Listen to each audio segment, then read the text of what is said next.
Muy bien, buenas noches nuevamente a todos, amadas hermanas y hermanos. Gracias por estar acá. Es una noche bella, una noche de paz, en la cual podemos una vez más reunirnos para continuar nuestro aprendizaje de la palabra de Dios. Les recuerdo que estamos estudiando el tema personajes de la Biblia más que historias para niños. El día de hoy tenemos un personaje o una persona muy especial. Este personaje surge, o es mencionado, mejor dicho, en uno de los libros históricos, es decir, aquella sección de libros que se encuentra después del Pentateuco o libros de la ley.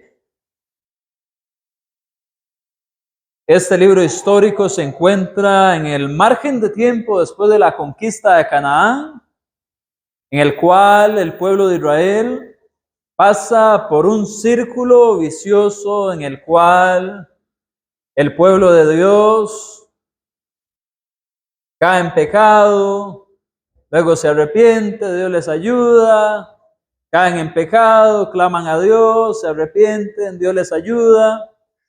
Quizás ya se va haciendo idea del libro que estoy hablando, es el libro de Jueces. Y precisamente el juez del cual vamos a hablar hoy, y que es famoso entre las clases dominicales, entre las historias que se cuentan a los niños, es el juez conocido como Sansón. Cuando hablamos de Sansón, es increíble cuántos detalles muchas veces omitimos. Muchas veces cuando pensamos en Sansón, la historia que se nos viene a la mente es Sansón y Dalila. Y definitivamente Sansón y Dalila es muy importante, pero esto es simplemente casi que la parte final de la vida de Sansón. Hay mucho más que hay acerca de Sansón. De hecho, hay 4 capítulos en el libro de Jueces, en los cuales este juez, conocido como Sansón, se va desarrollando incluso desde antes de su nacimiento y luego culmina en el capítulo 16 con lo que es su muerte. Así que empieza en el capítulo 13. 4 capítulos nos hablan de Sansón. Muchas veces de lo que se piensa cuando se habla de Sansón, ¿de qué es? De su fuerza. De hecho, estuve viendo varias historias para niños en YouTube y lo ponen con caricaturas y todo, y el énfasis siempre es en la fuerza. Y definitivamente es algo que hay que enfatizar, ya que era la característica principal de este hombre. Sin embargo, a lo largo de su vida hay muchas cosas más que podemos aprender. De hecho, cuando vamos a Hebreos capítulo 11, versículo 32, este varón es mencionado en el Nuevo Testamento. Hebreos 11:32 dice de la siguiente manera, si usted lo lee conmigo, lo va a poder notar, que ahí dice Sansón. 11:32, dice así. ¿Y qué más digo? Porque el tiempo me faltaría contando, y da una lista de diferentes jueces. Dice Gedeón, de Barak, de Sansón, de Jefté, de David, y así como de Samuel y de los profetas. Así que vemos que Sansón es mencionado en esta amplia lista del capítulo 11 de Hebreos, en los cuales se nos da lo que llamamos la lista de los héroes de la fe. Muchas veces le llamamos de ese modo. Y el nombre de Sansón está ahí. Así que definitivamente vemos la fe de Sansón, su confianza en que Dios le iba a dar la fuerza, especialmente al final de su vida, en el capítulo 16, cuando él clama a Dios para recibirla nuevamente.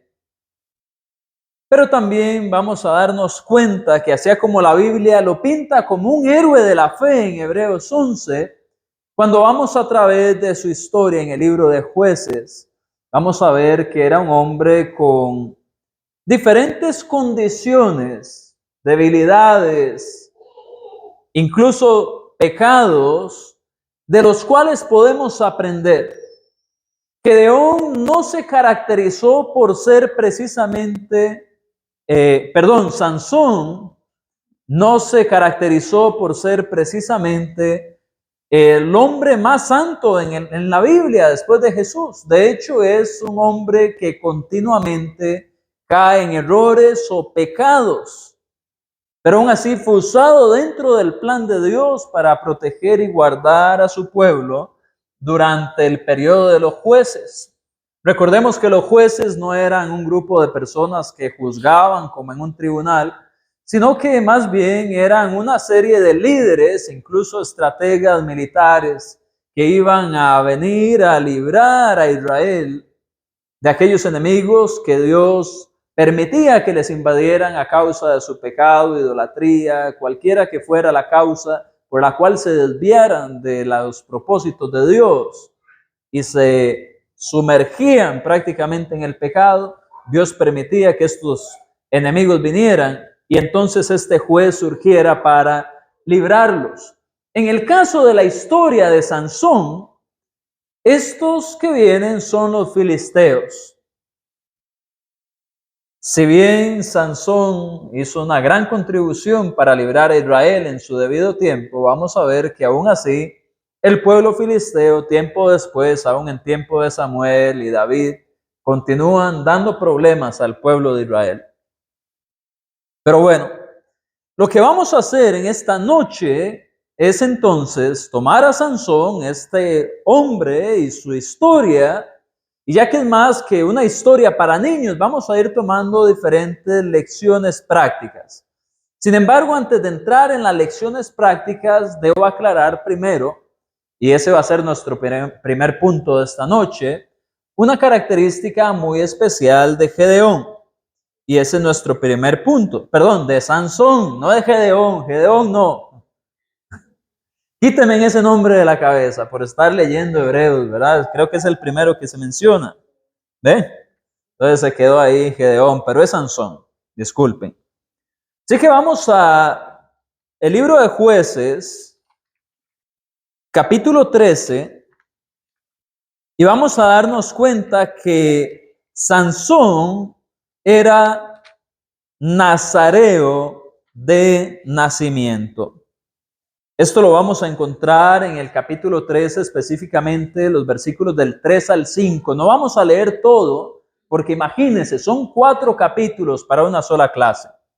Así que no vamos a leer todo, pero en este caso nos vamos a dar cuenta que estaba la madre de Sansón, y en ese momento no era madre todavía porque era estéril, y siendo una mujer estéril, se aparece un ángel, que luego nos vamos a dar cuenta que era un ángel de Jehová, y este ángel de Jehová le dice a esta mujer, en el versículo 3, a esta mujer apareció el ángel de Jehová y le dijo: he aquí que tú eres estéril y nunca has tenido hijos, pero concebirás y darás a luz a un hijo. Ahora pues, no bebas vino, ni sidra, ni comas cosa inmunda, pues he aquí que concebirás y darás a luz un hijo, y navaja no pasará sobre su cabeza, porque el niño será nazareo a Dios desde su nacimiento, y él comenzará a salvar a Israel de mano de los filisteos. Así que vemos algo muy interesante acá. Gedeón desde su nacimiento iba a ser nazareo. Perdón, Sansón. Por dicha hay una hermana, no voy a decir que es mi esposa desde atrás, haciéndome ahí la seña, es Sansón, no Gedeón. Vamos a ver que Sansón era nazareo desde su nacimiento. ¿Qué quiere decir esto? ¿Qué era un nazareo? Bueno, mucho cuidado con confundir ser nazareo con ser nazareno. Alguien nazareno era alguien que nacía en Nazaret, como Jesús. Y muchos vienen y dicen, es que Jesús seguramente tenía el pelo largo porque él era nazareno, pero ser nazareno no es lo mismo que ser nazareo. No, señor. Alguien que era nazareo era alguien que tomaba un voto que es descrito precisamente en el capítulo número 6 de Números. Ser nazareo era una persona que decidía tomar un voto delante de Dios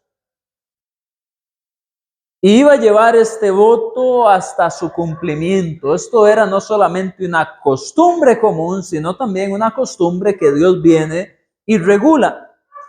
¿Por qué este voto era tan particular al punto que tenemos el capítulo 6 de Números para él?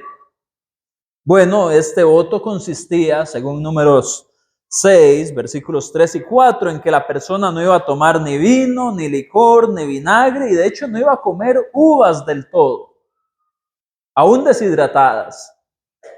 Y por eso Jesús, que era nazareno, no podía ser nazareo, porque ¿con qué se tomaba la cena del Señor? ¿Con qué celebraban la Pascua y con qué la instaura? Bueno, con jugo de uvas, con vino.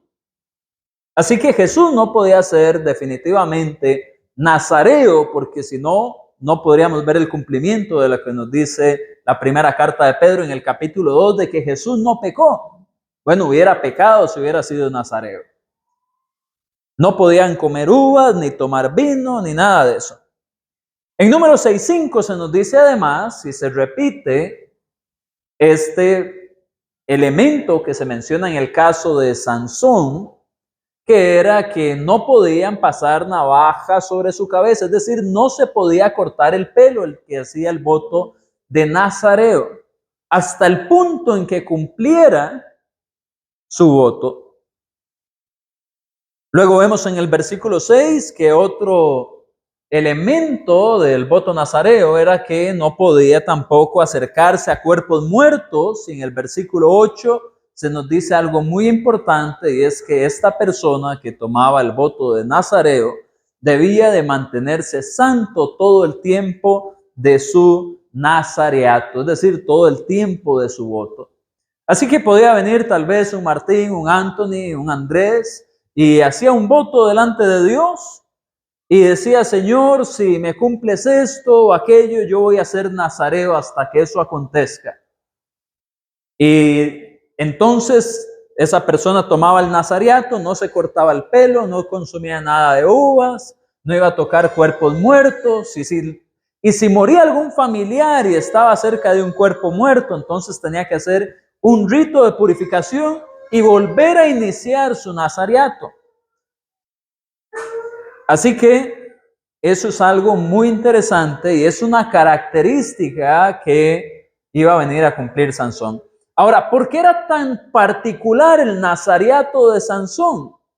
Porque normalmente los votos de nazareos eran tomados por adultos, pero Sansón iba a venir a ser nazareo desde su nacimiento, según lo que el ángel de Jehová le estaba diciendo a la madre de Sansón.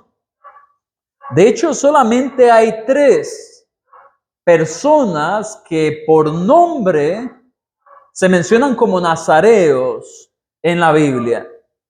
El primero de estos es Sansón. El segundo de estos es Samuel. Y el tercero es precisamente alguien muy importante en el ministerio de Jesús. Y si usted ha leído los evangelios, se va a dar cuenta que es ¿quién, Maciel? Juan el Bautista. Muy bien, muy bien. Así que esos son los 3 que se mencionan por nombre. Y también entonces podemos darnos cuenta que el nazareato de Sansón era muy particular por eso. Por el hecho de que iba a venir a ser nazareo desde el nacimiento. ¿Y cuáles son los elementos principales que el ángel le dice a la madre? No consumir uvas, ni sidra, ni vino, ¿verdad? Y tampoco cortar su cabello. Algunos consideran, y de hecho el Talmud judío, que es el libro de tradiciones e interpretaciones judías, ellos se atreven a decir o a explicar que el nazareato de Sansón era particular también a causa de que él no tomó el voto por su propia cuenta, sino que lo era de nacimiento, y que por eso, de una forma particular, Sansón pudo estar en contacto con cuerpos muertos. Cuando usted lee la historia de Sansón, Sansón está cerca de muchos muertos a lo largo de su vida. ¿Por qué? Porque usted se va a dar cuenta que él mató un montón de filisteos, siendo quizás uno de los acontecimientos más famosos cuando una quijada de asno, él viene y mata, creo que como 1000 hombres, si no me equivoco. Así que, obviamente, si él mataba hombres, estaba en contacto y en cercanía con cuerpos muertos. Lo particular es también que cuando él hacía esto, muchas veces lo hacía fortalecido por el Espíritu de Dios. Y por eso algunos, para conciliar esto, lo que dicen es, bueno, a causa de que el nazareato de Sansón era un poco distinto, por eso él tenía esta autorización, por así decirlo, de estar cerca de cuerpos muertos, y además no es de las cosas que el ángel le mencionó a la madre durante el cuidado del niño. Entonces, así es como el Talmud judío viene a reconciliar esto. No podemos confiar en el Talmud judío como si fuera la palabra de Dios. De hecho, la palabra de Dios guarda silencio con respecto a eso. No obstante, sí podríamos decir que una de las situaciones en las que Sansón llega a estar, por así decirlo, ceremonialmente impuro, es en aquellas ocasiones en las cuales toca cuerpos de animales, como la quijada del asno, y también cuando está cerca del cuerpo de león que él mata, y luego viene y toma miel del cuerpo de león, porque las abejas hacen el panal ahí.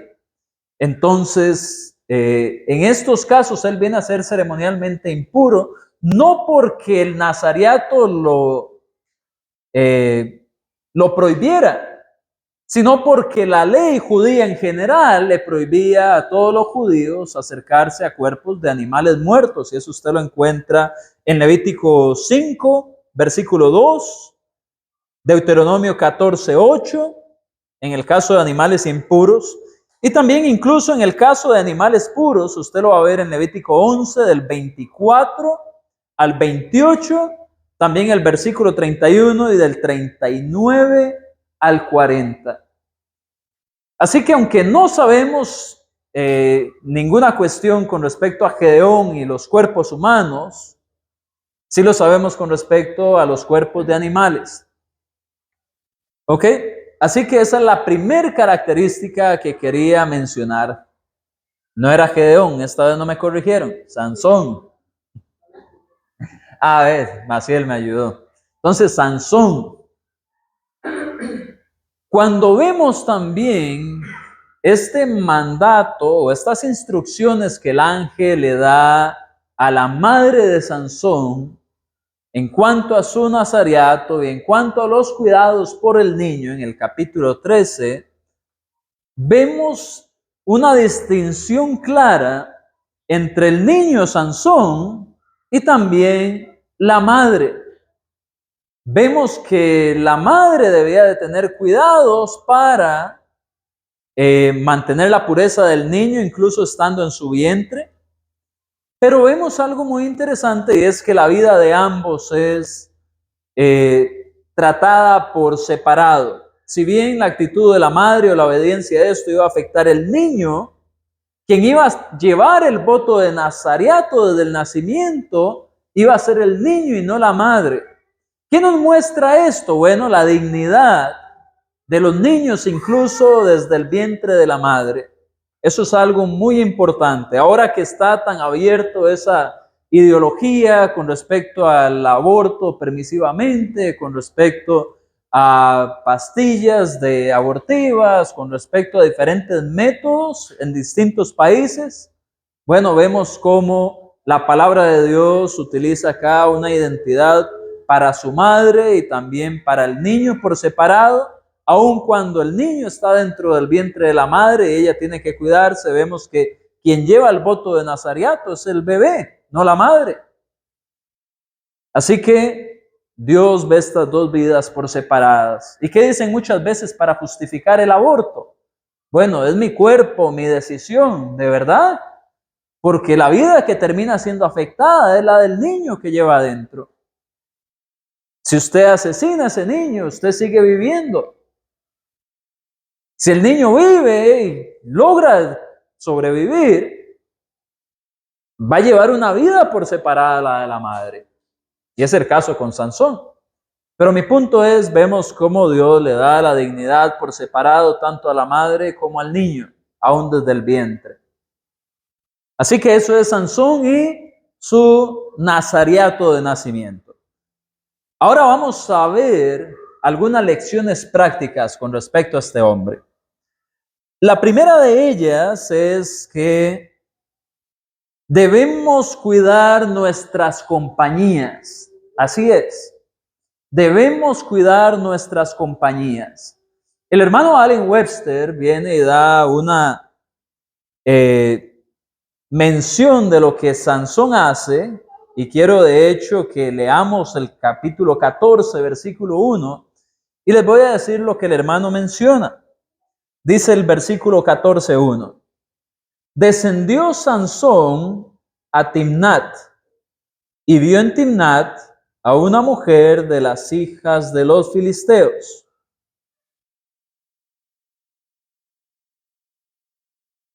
¿Qué es lo que dice el hermano Allen Webster con respecto a este versículo? El hermano Allen Webster es un hermano que, bueno, si estuviera aquí tal vez no le gustaría que le dé mucho crédito porque él es muy humilde, pero él es un genio analizando los textos. Así que aquí cuando dice que descendió Sansón a Timnat, el hermano lo que dice es cierto que aquí Sansón desciende geográficamente hablando, pero también lo hace espiritualmente. Y ya se va a dar cuenta por qué.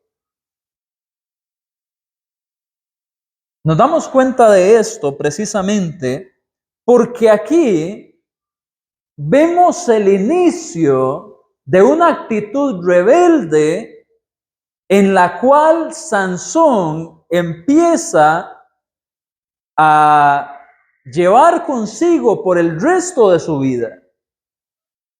Recordemos que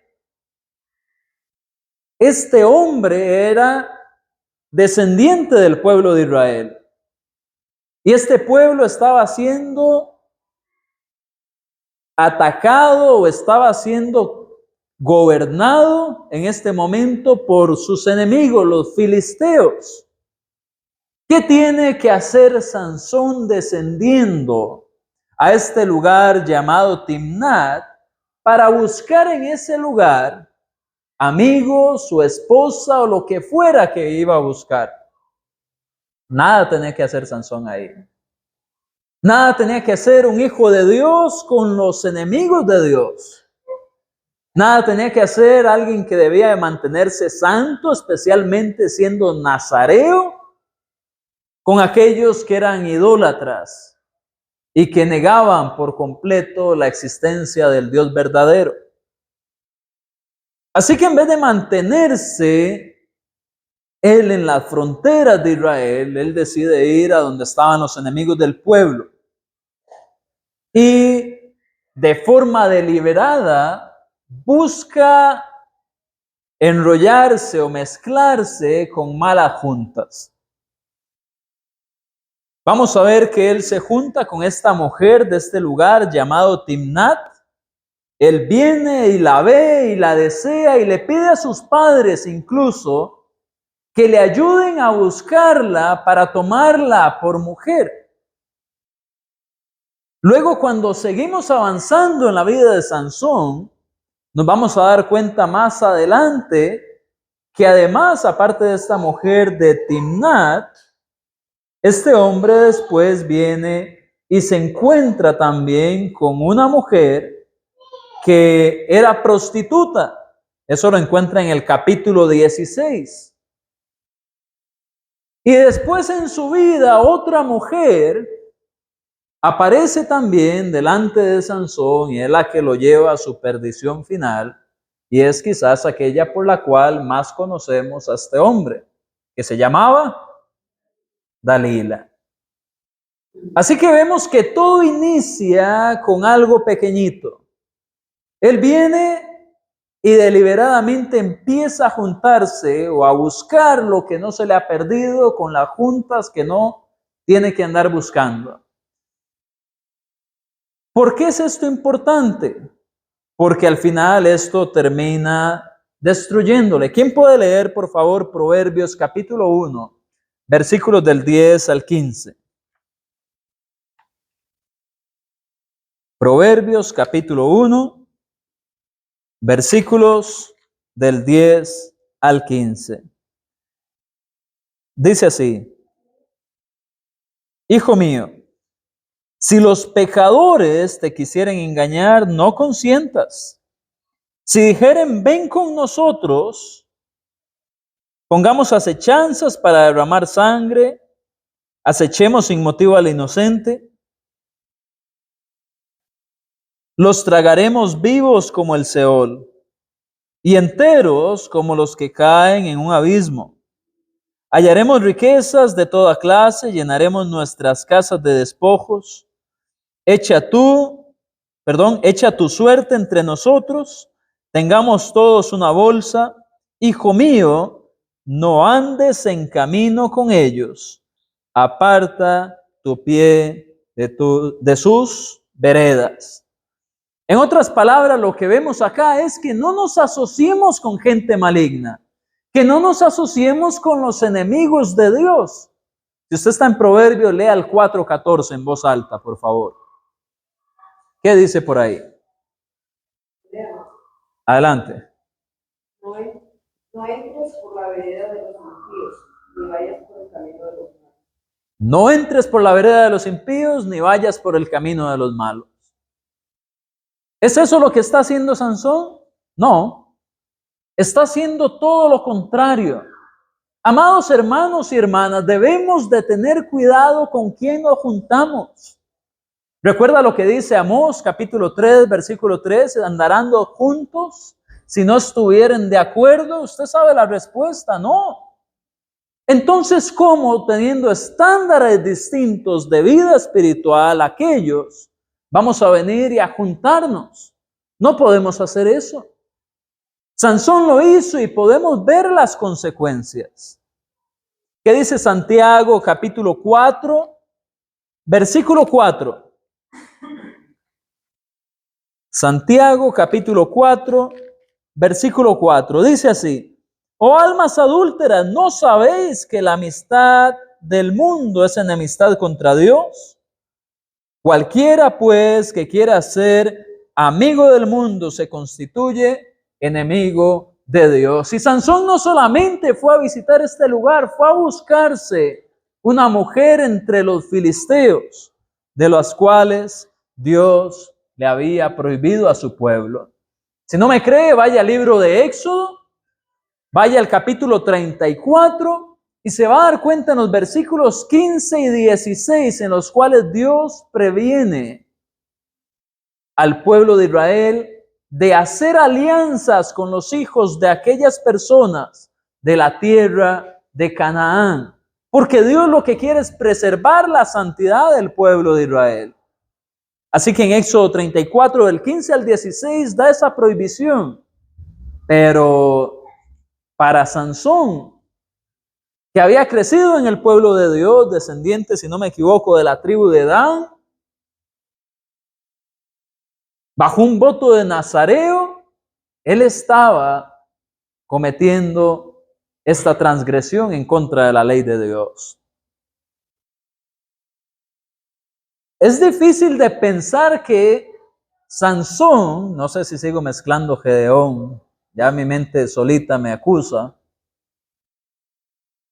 Yo no sé si, perdón, es difícil pensar que Sansón no sabía estas cosas, porque los niños del pueblo de Israel desde pequeñitos les venían mostrando y enseñando la ley.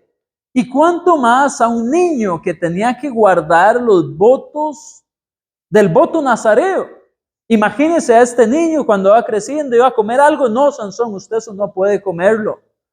Usted es especial para Dios, usted tiene un voto.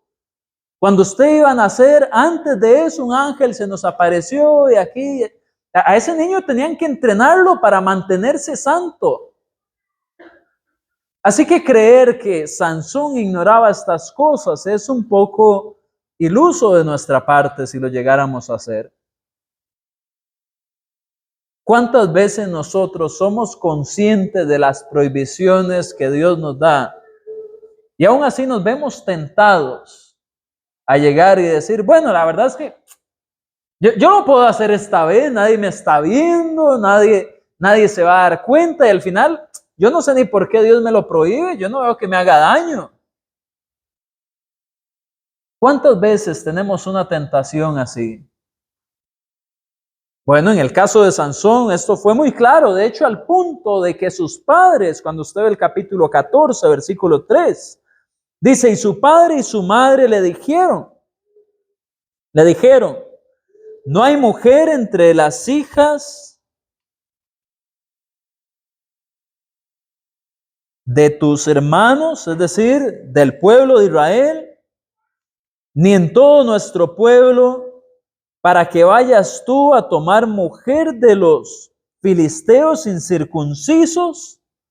Y Sansón respondió a su padre, tómame esta por mujer, porque ella me agrada. En otras palabras, papá o papi, no sé cómo le habrá dicho Sansón, Abba, posiblemente, si hablaba hebreo,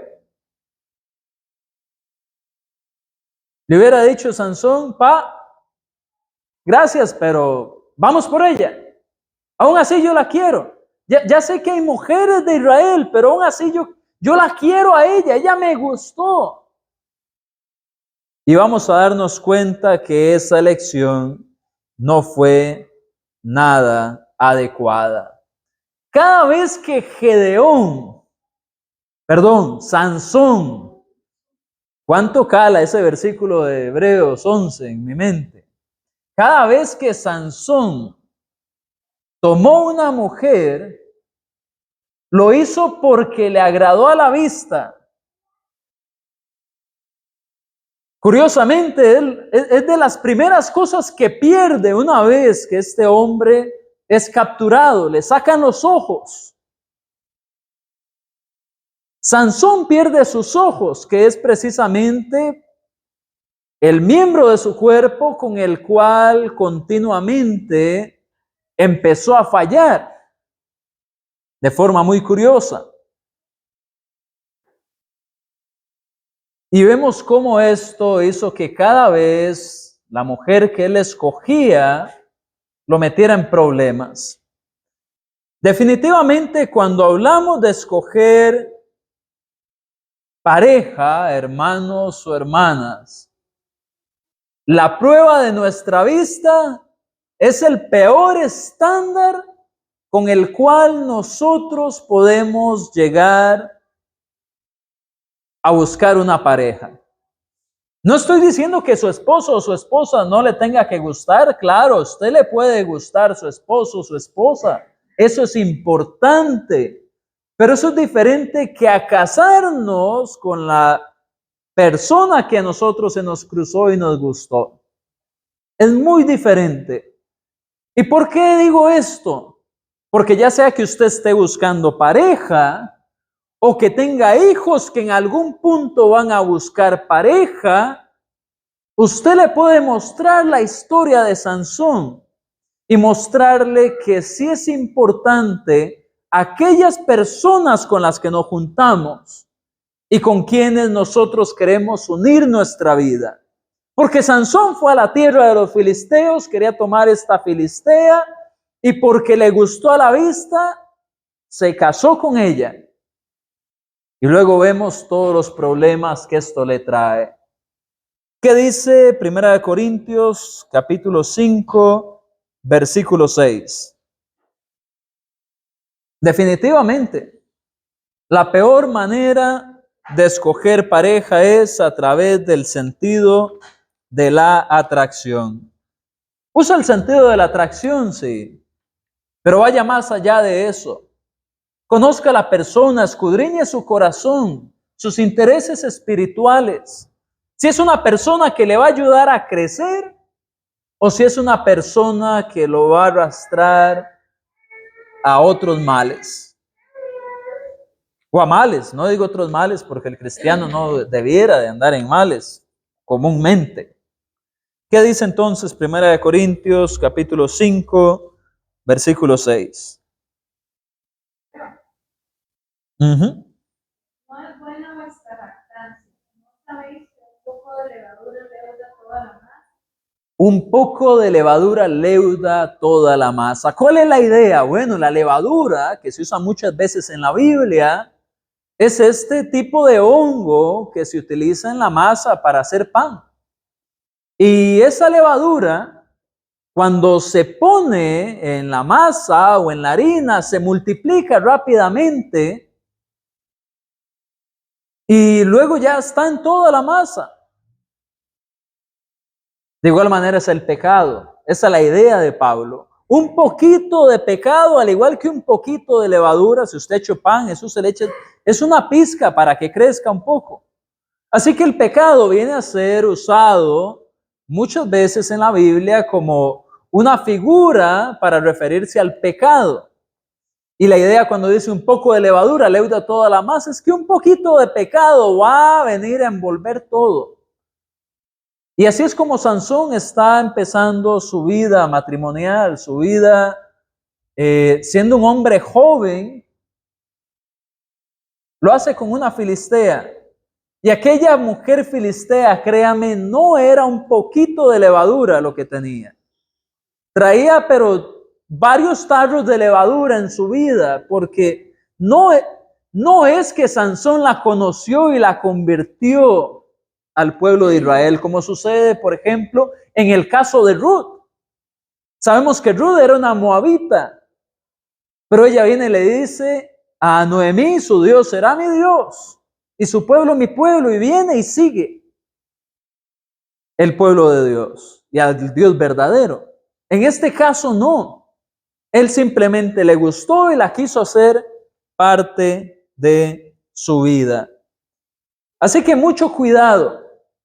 No voy a ser hipócrita y decir, nadie debe de emparejarse del todo con un no cristiano. Voy a explicarme.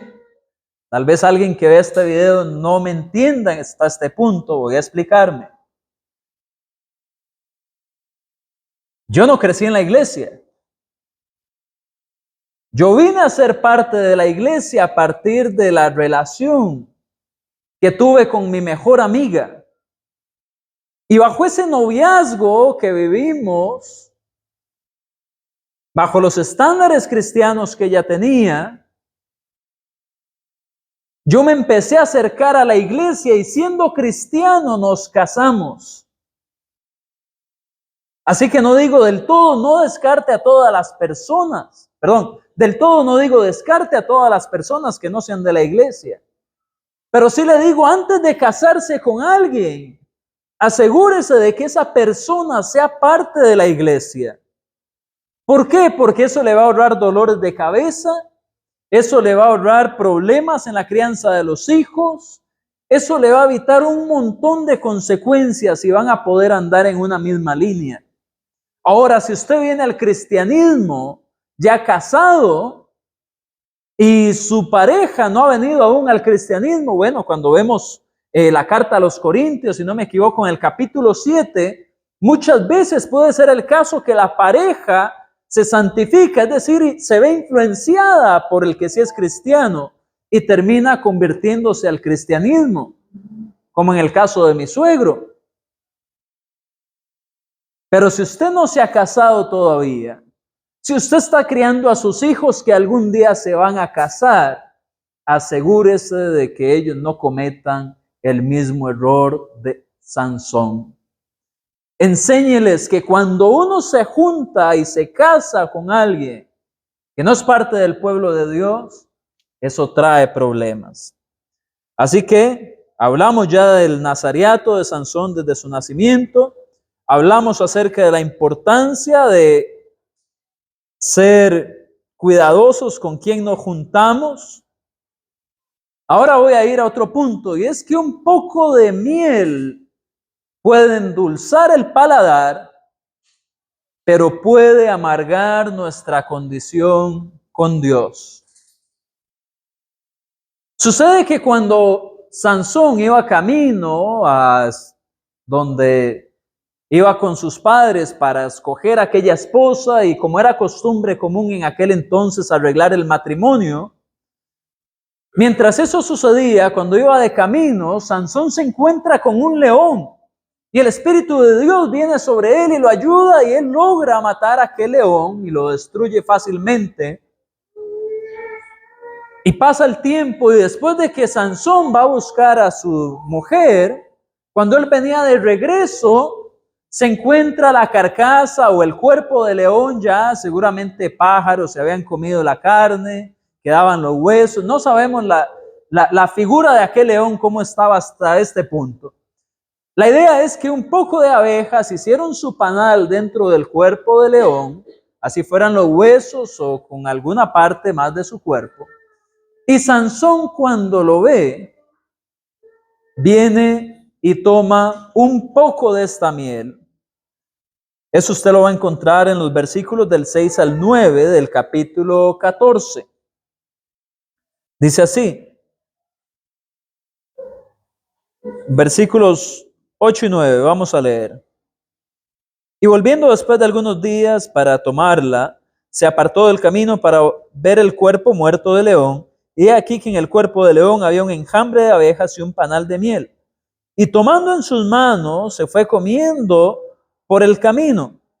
Y cuando alcanzó a su padre y a su madre, les dio también a ellos que comiesen, mas no les descubrió que había tomado aquella miel del cuerpo de león. ¿Recuerda lo que habíamos leído acerca de los cuerpos de animales muertos? En el primer punto, Levítico 5, versículo 2, 11, Levítico 5, 2, 11, 8, Levítico 11, 24 al 28.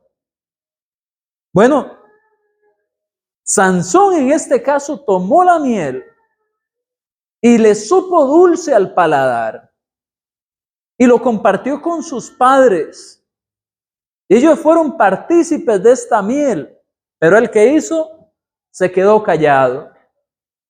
Posiblemente aquella miel era dulce, seguramente era sabrosa, no lo sé.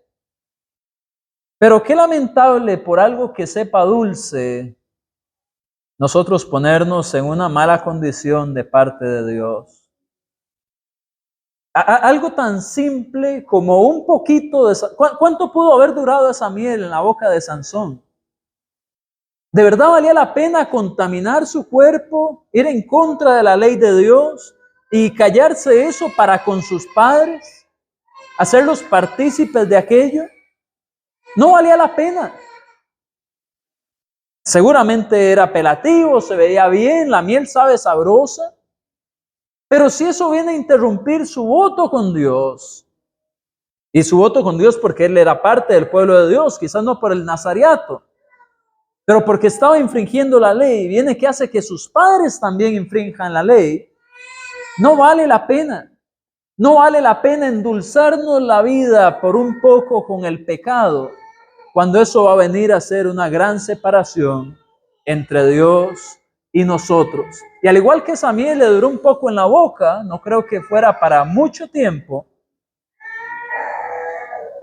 en especial porque la compartió innecesariamente contaminando a sus padres. Al igual que eso que dura poquito, así es el pecado. Póngale el nombre que usted quiera. Si es un vicio, si es alguna infidelidad, si es alguna mentira, si es algo que apela a su vista o su mente, si es un chisme, si es lo que sea que lo haga caer. Eso dura tan poquito, pero crea tanto daño en nuestra relación con Dios. Y usted se va a dar cuenta que esto definitivamente es un declive en la vida de Sansón. Ya a él no le importaba. Primero fue por una filistea, luego viene y toca animales muertos. ¿Qué sigue? Bueno, si usted lee la historia, ve que sigue y sigue y sigue constantemente. Así que un poco de miel puede endulzar el paladar, pero amargar nuestra relación con Dios. Otra lección práctica. Mujer, habla con claridad a tu marido y no lo manipules. Vamos a ir a Jueces 14 del 17 al 18. Vea lo que dice. Y ella lloró en presencia de él los 7 días que ellos tuvieron banquete. Mas al 7º día él se lo declaró, porque le presionaba, y ella lo declaró a los hijos de su pueblo. Al 7º día, antes que el sol se pusiese, los de la ciudad le dijeron: ¿qué cosa más dulce que la miel? ¿Y qué cosa más fuerte que el león? Y él le respondió: si no haracéis con mi novilla, no hubierais descubierto mi enigma. ¿Qué era lo que había sucedido? Vea el problema, y esto se asocia con lo otro que ya mencionamos de las juntas que tenemos. Cuando Sansón está en la fiesta de su boda, vienen los príncipes de Filistea o vienen unos jóvenes que le asignaron a él y están hablando, y viene Sansón y les dice un acertijo y les dice: si ustedes me adivinan qué quiere decir este acertijo, yo les doy estas vestimentas. Y no le llegaban y no le llegaban. Pues ¿qué hicieron estos filisteos? Vinieron y amenazaron a la mujer de Sansón. Y la mujer de Sansón, en vez de tener una buena comunicación con su marido, empezó a persuadirlo y a persuadirlo para que al final Sansón le dijera y ellos no le hicieran el daño que le habían prometido. Yo le recomiendo, le hace toda la historia. Esto es solo pedacitos, pero le hace todo para que vea cómo esto cobra sentido. Ella, en vez de hablar plenamente con su marido, ella se lo oculta, empieza a manipularlo, a manipularlo, a manipularlo, y esto finalmente termina haciendo que pasen varias cosas. La primera, que pierda a su marido, porque cuando Sansón se entera que esto sucede, él se va como loco y mata a un montón de filisteos, de hombres, y les quita sus vestimentas y se las entrega a los que habían adivinado ¿cómo se llama? El acertijo. Y se va después enojado para la casa de su padre. Así que, dice el versículo 20 del capítulo 14, y la mujer de Sansón fue dada a su compañero, el cual él había tratado como su amigo. Así que, ¿qué hizo el papá de la mujer? Ok, Sansón viene y se va bien enojado para donde el papá. Está bien, le doy mi hija al amigo de él. Pero luego pasa algo. En el capítulo 15, Sansón regresa y el papá no le ofrece ya la mujer que él tenía. Le dice: ella se la di a otro, agarre a la mujer o a mi hija más joven. ¿Y para qué hizo eso con aquel hombre con fuerza sobrenatural? Sansón se fue colérico, enojadísimo, y agarró zorras, este animalito, y los ató de 2 en 2 en las colas y les puso antorchas y los puso a correr por el campo. Entonces las zorras, obviamente huyendo del fuego, quemaron todos los cultivos. Así que entonces los filisteos, bravos porque esto sucedió, vinieron y, si no me equivoco, quemaron la casa del papá de la esposa de Sansón. Adivinen con quién, con ella. ¿No era más fácil inicialmente nada más decirle a Sansón, me están amenazando si yo no les digo el acertijo, ayúdeme con esto, tengo miedo, en vez de empezar a manipular a su marido? Claro que sí. Y muchas veces, ya sea esposo o esposa, empezamos a tratar de evitar una buena comunicación y tratamos de solucionar por otro lado y ver cómo no contamos mucho y nos metemos en más problemas. En la vida matrimonial, en la vida real, en la vida práctica, eso pasa. ¿Por qué? Porque me da miedo cómo va a reaccionar, qué me va a decir, qué va a suceder. Cuidado. En vez de manipular las cosas para yo sacarlas a flote, mejor tengamos buena comunicación con nuestra pareja. Claro, estamos hablando de una filistea que con esa mafia filistea, pues no se iba a comportar como alguien del pueblo de Dios, claro. Pero cuando vemos lo que sucedió, podemos nosotros evitar lo mismo. Es importante una comunicación clara en los hogares de los cristianos. Una comunicación directa, asertiva, con amor, por supuesto, pero es mejor eso que permitir que luego otros problemas salgan por estar ocultando cosas que tienen relevancia. Vamos a ver otra lección práctica. Sansón, siendo el hombre más fuerte, vino a tener una gran debilidad. Vamos a ver que Sansón, cuando usted lee la historia, tuvo una gran debilidad, tenía mucha fuerza física, sí. Sus brazos eran capaces de matar leones, luego vemos de botar columnas, de muchas cosas, pero su inteligencia emocional estaba muy mal. Tenía debilidad ante la ira. Vea Jueces capítulo 14, versículo 19. Jueces 15, del 4 al 7. A causa de esta debilidad, mataron a su mujer, mataron a su suegro y muchas otras cosas pasaron. ¿Por qué? Por no tener una fortaleza en su inteligencia emocional. A veces hay que enfrentar las situaciones con inteligencia emocional también. ¿Qué dice Romanos 12 del 17 al 19? Bueno, si usted lo busca se va a dar cuenta que la venganza no es del hombre, sino que le pertenece a Dios. Anótelo ahí, léalo en su casa, Romanos 12 del 17 al 19. Hay que fortalecer no solamente el cuerpo, sino la inteligencia emocional, la respuesta ante la ira. Él tuvo debilidad también ante la lujuria. Vea Jueces 16 del 1 al 3. Fue Sansón a Gaza y vio allá a una mujer ramera y se llegó a ella. Y fue dicho a los de Gaza, Sansón ha venido acá, y los rodearon y acecharon toda aquella noche a la puerta de la ciudad y estuvieron callados toda aquella noche diciendo, hasta la luz de la mañana entonces lo mataremos. Mas Sansón durmió hasta la medianoche y a la medianoche se levantó y tomando las puertas de la ciudad con sus dos pilares y su cerrojo, se las echó al hombro y se fue y la subió a la cumbre del monte que está delante de Hebrón. Otra vez, viendo una mujer, demostró sí su fuerza física. Se llevó puertas de la ciudad. Eso eran puertas enormes que resguardaban la ciudad.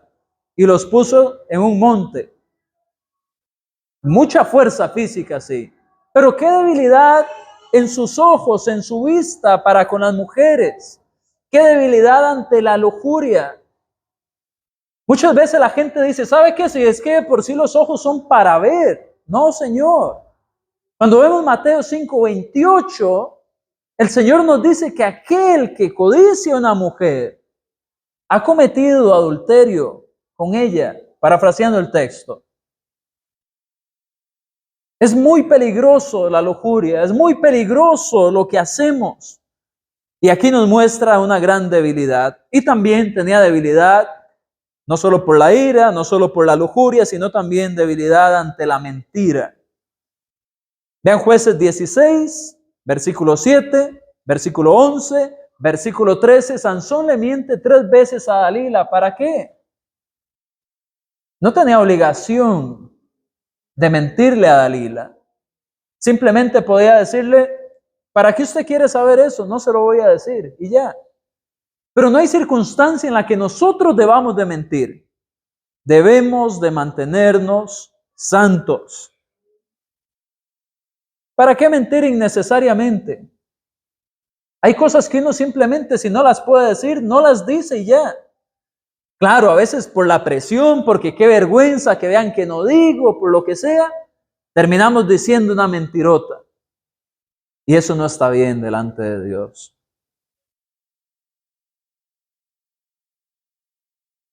Otra lección, vamos acercándonos al final. Jesús es nuestro en Acore. Cuando usted va a Jueces 15, versículo 19, se va a dar cuenta que después de tener una gran pelea, Sansón pelea con estos hombres y queda muy sediento, así que él clama a Dios, porque estaba sediento y no quería desfallecer ahí a causa de la sed. Y Dios viene y abre una fuente de agua para él, y él viene y se hidrata, y el nombre que Sansón le pone a aquel lugar es en Acore, que literalmente quiere decir fuente del que clamó. Eso es lo que quiere decir el nombre de este lugar en Jueces 15, 19. Esto demuestra que Sansón era dependiente de Dios, así como nosotros debemos de serlo también. Y quizás no es difícil para usted recordar a Jesús mostrándonos cómo Él es la fuente de agua viva.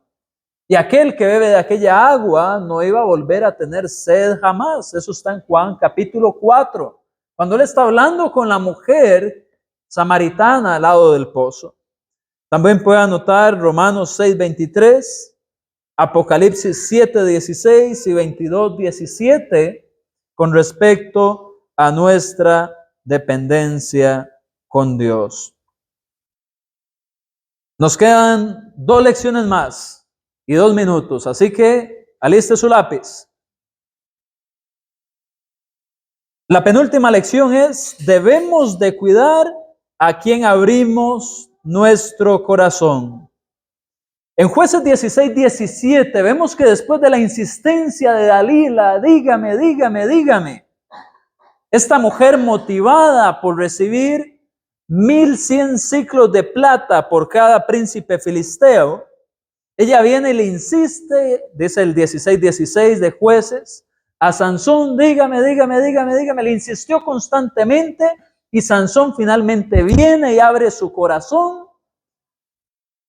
Y el haber hecho esto hace que Sansón pierda su relación con Dios, Jueces 16, 20.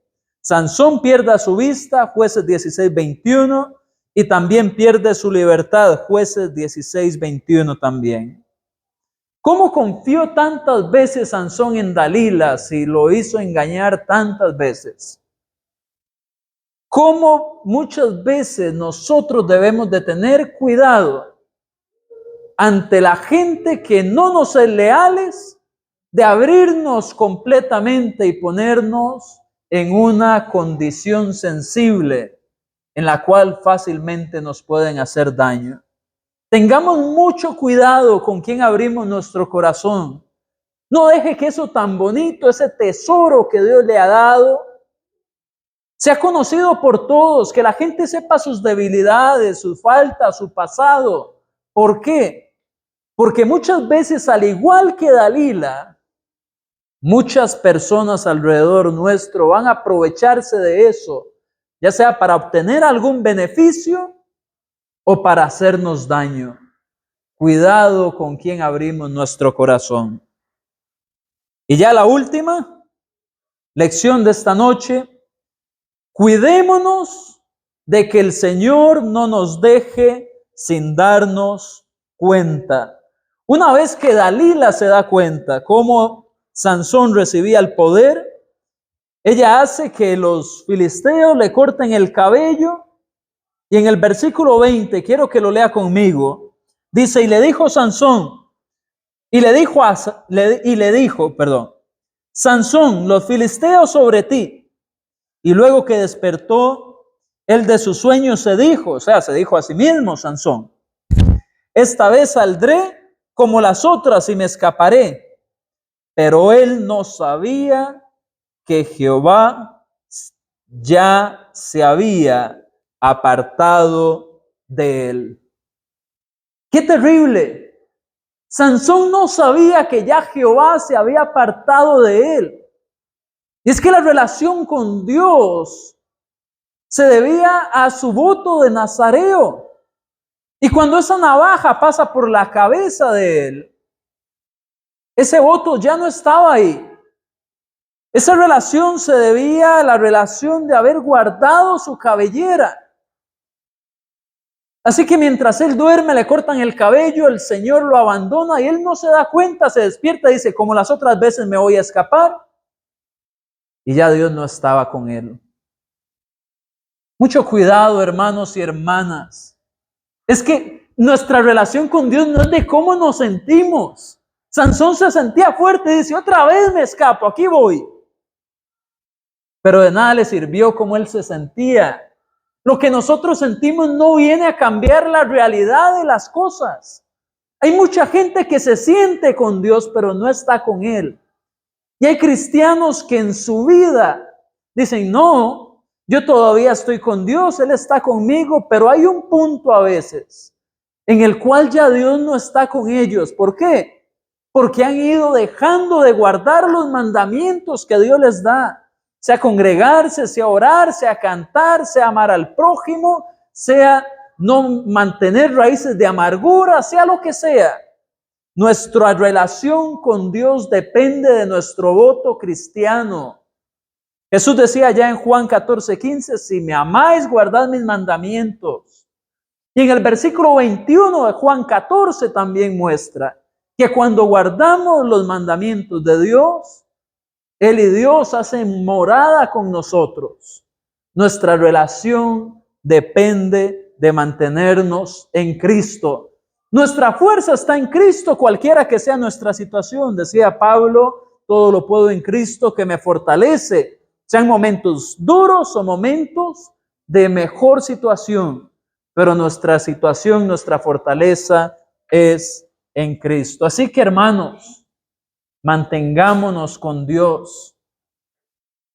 No sea que nos hallemos en aquel día cuando el Señor se va de nuestra presencia y ya no está más con nosotros, y que al igual que Sansón, ni cuenta nos demos. Porque nos sentimos bien, pero realmente importa es nuestra condición de guardar los mandamientos de Jesús, que es lo que nos termina siendo cristianos.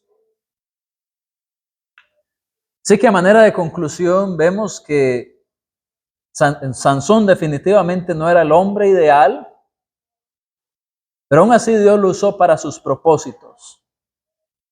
Quizás usted y yo no somos las personas ideales, el ejemplo a seguir, o no lo fuimos antes, pero Dios quiere utilizarnos.